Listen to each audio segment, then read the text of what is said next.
Hello friends, எல்லோரும் எப்படி இருக்கீங்க? மீன் வாங்கலான்னு காலையிலே கிளம்பியாச்சு. நல்ல கூட்டங்க. ஓரளவுக்கு மீனுமே நிறையா வர ஆரம்பிச்சிருச்சு. மீன் சாப்பிட்டு ரொம்ப நாள் ஆச்சுன்னு பசங்களே மீனுக்கு வாங்கிட்டு வாங்கன்னு சொன்னதால் மீன் வாங்கி குழம்பு வச்சிடலாம் அப்படின்ட்டு கிளம்பியாச்சு. இன்னும் மார்க்கெட் போனால் நம்ம நிறைய விஷயங்கள் பார்க்கலாம். இந்த பொம்மையிலேருந்து ட்ரெஸ்ஸுலேருந்து காய்கறி பூண்டு அது இதுன்ட்டு அப்படியே ரோடு ஃபுல்லாக கொட்டி வச்சுருப்பாங்க. போனால் எல்லா வேலையும் முடிச்சுட்டு வந்துடலாம். மீன் பாருங்கள், நிறைய இந்த அயிலை இதெல்லாம் உயிரோடையே இருக்குது பாருங்களேன். குறவை மீனும் ஏதோ சொல்லுவாங்க. இதெல்லாம் என்ன மீனே தெரியல. நிறைய மீன் எக்கச்சக்கமாக இருந்தது. கூட்டம் அதே போல். மார்க்கெட் போனால் பார்த்து கவனமாக நடக்கணும். அந்த இடம்லாம் நல்லா சேரும் சகதியமாக இருக்கும். கவனமாக போகணும். முடிஞ்ச அளவு இந்த கவர்லாம் எடுத்துகிட்டு போனால் தண்ணியெல்லாம் ஒழுகும். ஒரு பக்கெட் எடுத்துகிட்டு போனால் நமக்கு யார் மேலே படாமல் அழகாக சேஃபாக கொண்டு வந்துடலாம் மீனை. வண்டியுமே நாசி ஆகாது. இறால் நிறைய வந்திருக்கு. அதுக்கப்புறம் கடம்பா மீன் இப்போ நிறைய வர ஆரம்பிச்சிருக்கு. அதுவுமே நல்லாயிருக்கு. சரி, என் பசங்க எறா கேட்டதால கடம்பா வாங்கலை. நெக்ஸ்ட் டைம் கடம்பா வாங்கி செய்யலாம். எறாக்கும் கடம்பாக்கும் பெருசாக ஒன்றும் டிஃப்ரெண்ட் இல்லை. ஒரே மாதிரி தான் இருக்கும். டேஸ்ட்டுமே நல்லாயிருக்கும். அப்புறம் கிழங்கா மீன் பாருங்கள், நிறைய இருந்ததுங்க. அப்படியே ஃப்ரெஷ்ஷாக இருக்குது கிழங்கா மீன். நாங்கள் கிழங்கா தான் வாங்கினோம். ஆனால் முள் தான் கொஞ்சம் அதிகமாக இருக்கும். மீன் பார்த்தா கொஞ்சம் கொலன்னு இந்த மாதிரி இருக்கும். குழம்புல போட்டோன்னே அப்படியே விரைச்சிட்டு கல் மாதிரி ஆகிடும். அப்புறம் அயிலையும் செம்ம ஃப்ரெஷ்ஷாக இருந்து பாருங்களேன். எவ்வளோ ஃப்ரெஷ்ஷாக இருக்குது. நல்லா கல் போல் இருந்தது. அதுலேயுமே வாங்கினோம். கிழங்கா, அயிலை, அப்புறம் எறா. கடல் எறா தான் வாங்கணும். இப்போ நார்மல் வளர்ப்பு எறாவோட நீங்கள் கடல் எறா நிறைய வருது. அதுவுமே வாங்கி ட்ரை பண்ணி பாருங்களேன். அவ்வளோ டேஸ்ட்டு நல்லாயிருக்கு. வானகரம் மீன் மார்க்கெட் தான் போயிருந்தோம். அதில் வஞ்சரத்துக்கு நிறைய பேர் இருப்பாங்க ஃபேவரட். ஆனால் கொஞ்சம் வஞ்சரம் எப்பவுமே கொஞ்சம் காஸ்ட்லியாக இருக்கிறதுனால கொஞ்சம் விலை கம்மியாக இருந்தால் வாங்குவோம், இல்லைன்னா அதில் வாங்க மாட்டோம். எப்போயுமே பெரிய மீனை விட சின்ன மீன் தான் டேஸ்ட்டு நல்லாயிருக்கும். அப்படியே வாங்கிட்டு வந்தாச்சு. நம்ம பத்திரமா போனாலும் எதிரில் வந்து நம்ம இடிச்சிடணும் அப்படின்ற மாதிரி தான் இருக்குது. ரோட்டில் நல்ல கூட்டமாக இருக்கும். முடிஞ்சளவு ரொம்ப கவனமாக போனாங்க. இப்போ பைக்கில் நம்ம பார்த்து போனாலும் வந்து எதிரில் வந்து இடிச்சிட்டா என்னங்க பண்ணுறது? அந்தளவுக்கு பயமாக இருக்குது ரோட்டில் வண்டி ஓட்டவே. ரொம்ப நிறைய வண்டி பெருத்து போச்சு போல்.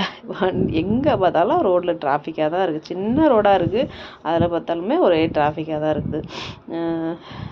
நமக்கு டைம் சரியில்லை, என்ன பண்ணுறது? நம்ம எவ்வளோ கவனமாக போனாலும் என்ன நடக்குமோ அது நடக்க தான் செய்யும். அப்படியே ரோட்டில் பாருங்களேன், எவ்வளோ காய்கறி கடைங்க, கிழங்கு நிறைய இருக்குது ஃப்ரெஷ்ஷாக. மீன் மார்க்கெட்டில் மீன் வெட்டலான்னு பார்த்தோம். நல்ல கூட்டம். அதனால் அப்படியே கிளம்பி வந்து வெளியே வெட்டலான்னு வந்தாச்சு. ஒரு ஆள் காலியாக இருந்தார். சரி, அப்போ அவர்கிட்ட வெட்டிடலாம் அப்படின்னு கிழங்கா மீனை மட்டும் கட் பண்ணேன். மீதி இறாலையும் அயிலை மீனையும் நம்ம வீட்டில் வந்து க்ளீன் பண்ணிக்கலான்ட்டு வந்தாச்சு. அப்படியே எதிரில் பாருங்கள், சின்ன சின்ன தர்பீஸ் பழம், பப்பாளிலாம் கிலோ 40 ரூபா. நல்லா பெரிய சைஸாக இருந்து. நான் கொஞ்சம் நெல்லிக்காய் வாங்கினேன். அதை ஏதாவது இன்றைக்கி செய்யணும். இந்த வெல்லம் போட்டு ஊற வச்சு செய்வோம்ல, அது நல்லா பிடிக்கும் என் பசங்களுக்கு. அதனால் கொஞ்சம் நெல்லிக்காய் மட்டும் வாங்கிட்டு வந்தேன். காய்கறியெல்லாம் இருக்குது, அதனால் எதுவுமே வாங்கலை நான். மீன் வாங்கினாலே எப்படியும் நமக்கு 2-3 நாள் ஓடிடும். கிழங்கா மீன் மட்டும் குழம்பு வச்சுட்டு எறா ஃப்ரை மாதிரி கேட்டாங்க. அதனால் எறா ஃப்ரை பண்ணிவிட்டு கொஞ்சம் கிழங்கா மீனும் அயிலையும் தூக்கி ஃப்ரிட்ஜில் வச்சுட்டேன். நாளைக்கு செஞ்சுக்கலாம் அப்படின்ட்டு. நார்மலாக எப்பவும் போல் தான் நிறைய இஞ்சி பூண்டு இடித்து போட்டு சூப்பரான ஒரு மீன் குழம்பு வச்சாச்சு. மீன் முட்டையும் இருந்தது. மீன் நல்லா ஃப்ரெஷ்ஷாக வரும்போது நமக்கு இந்த இப்போது மீன்பிடி தடைக்காலம் முடிஞ்சது இல்லையா, அதனால் நமக்கு இந்த மீன் முட்டையோட மீன் நிறைய ஃப்ரெஷ்ஷாக சூப்பராக கிடைக்கும். உங்கள் ஏரியாலெலாம் மீன் எப்படி கிடைக்குதுன்னு சொல்லுங்கள். விலை பரவாயில்லையா? கிழங்கா மீன் வந்து 150 ரூபா ஒரு கிலோ. 1.5 கிலோ வாங்கியிருந்தோம். எறா 270. பெரிய எறாவாக தான் இருக்குது. அயிலை வந்து 160. இதுதான் இன்றைக்கி மீன் விலை. எறா வந்து நிறைய தக்காளி வெங்காயம்லாம் போட்டால் அந்த பசங்களுக்கு பிடிக்கிறது இல்லை. அதனால் சிம்பிளாக இப்படி பரட்டின மாதிரி வச்சா நல்லா டேஸ்ட்டாக இருந்தது. ஒரு வெங்காயம் மட்டும் போட்டு நல்லா வதங்கிட்டோம்னா எறா க்ளீன் பண்ணி போட்டாச்சு. கொஞ்சமாக சிக்கன் மசாலா, கரம் மசாலா, பெப்பர், மிளகாத்தூள், மஞ்சத்தூள், உப்பு, கருவேப்பிலை இதெல்லாம் சேர்த்து தண்ணி மட்டும் ஊற்ற வேண்டாம். அதிலே நமக்கு தண்ணி வரும்.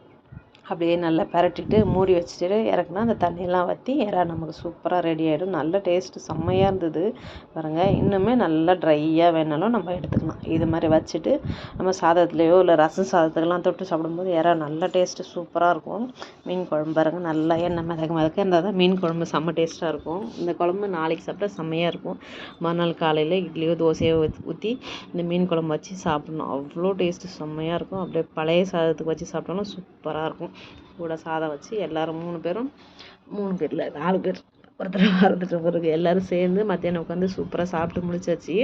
அதுக்கப்புறம் சாப்பிட்ட பிறகு ஒரு பழக்கம் இருக்கும். நிறைய பேர் இருக்கும்னு நினைக்கிறேன். ஒரு ஸ்வீட்டோ ஒரு பழமோ சாப்பிடுவாங்க. அப்படி எங்கள் வீட்டில் ஒருத்தங்கலேருந்து இந்த பழக்கத்தை பிடிச்சிட்டு வந்தாங்க என் பசங்க. சாப்பிட்ட பிறகு தேன் மிட்டாய், பர்ஃபி இல்லை ஏதாவது ஒரு சின்ன சாக்லேட் ஏதாவது சாப்பிட்ற மாதிரி ஒரு பழக்கம் வச்சுருக்குறாங்க. அப்படி ஈவினிங் ஸ்நாக்ஸுக்கு பானிபூரி வாங்கிட்டு வந்தாங்க. காளான் பானிபூரி இதெல்லாம் சாப்பிட்டு முடிச்சுட்டு பசங்க ரொம்ப நேரம் ஜாலியாக விளையாடிட்டு இருந்தாங்க. டீச்சர் விளையாட்டு மாதிரி அந்த விளையாட்டுமே இதோட நான் ஜாயின் பண்ணுறேன் பாருங்கள். Okay, bye friends.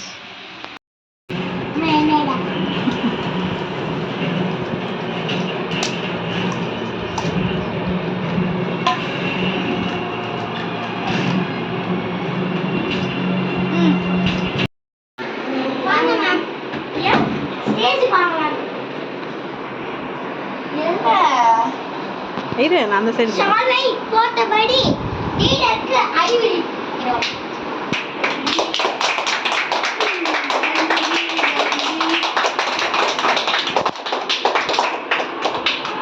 நம்மளோட அசிஸ்டன்ட் லீடருக்கு சால்வை போட போறோம். ஒன்னே மாத்தி மாத்தி வச்சுப்பீங்க. இப்போ நம்ம தனுஜாவை அழைக்க போறோம். வாங்க.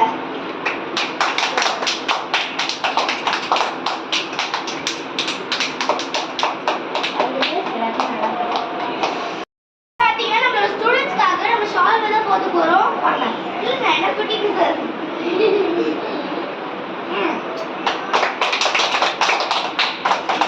எனக்கு தெளிவா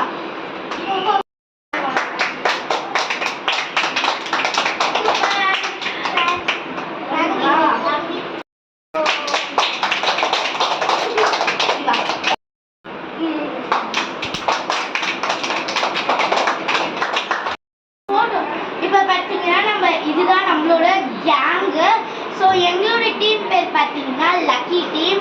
ஸோ இந்த டீமுக்கு பார்த்தீங்கன்னா நாங்கள் பார்த்தீங்கன்னா அட்டண்டன்ஸ் தான் ரெடி பண்ணியிருக்கோம். பாருங்கள், லக்கி டீம் அட்டண்டன்ஸ் அப்படின்னு எழுதியிருக்கோம். எங்களோட டீம் பார்த்தீங்கன்னா க்ரீன் கலர். நெக்ஸ்ட் பார்த்தீங்கன்னா இத்தனை பேர் இருக்காங்க: லஜிதா, சாய் சுஜனா, தனுஜா, ராகவி, சரித்ரா, ஜித்து, வெண்பா. ஸோ இவங்களாம் தான் எங்கள் டீமில் இருக்கும். ஸோ அது பாருங்கள், நாங்கள் பேட்ச் கூட ரெடி பண்ணியிருக்கோம். பாருங்கள், நாங்கள் எல்லாருக்கும் பேட்ச் கூட கொடுத்துருக்கோம். நாங்களே மேக் பண்ணி கொடுத்துருக்கோம். ஸோ எல்லாருக்குமே கொடுத்துருக்கோம். ஸோ இவங்க தான் எங்களோட டீமில் சேர்ந்துருக்க. நாங்கள் இவங்களுக்கு அப்ரிஷியேட் பண்ண போகிறோம்.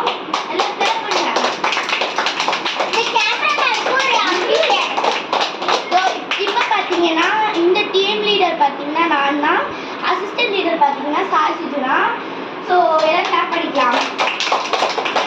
ஸோ பார்த்தீங்கன்னா சில்ட்ரன்ஸ் கடை கத்திக்கிட்டே இருப்பாங்க, அதனால அதை மெயின்டைன் பண்ண தனுஜாவை தான் கூப்பிடுறேன். இவ பார்த்தீங்கன்னா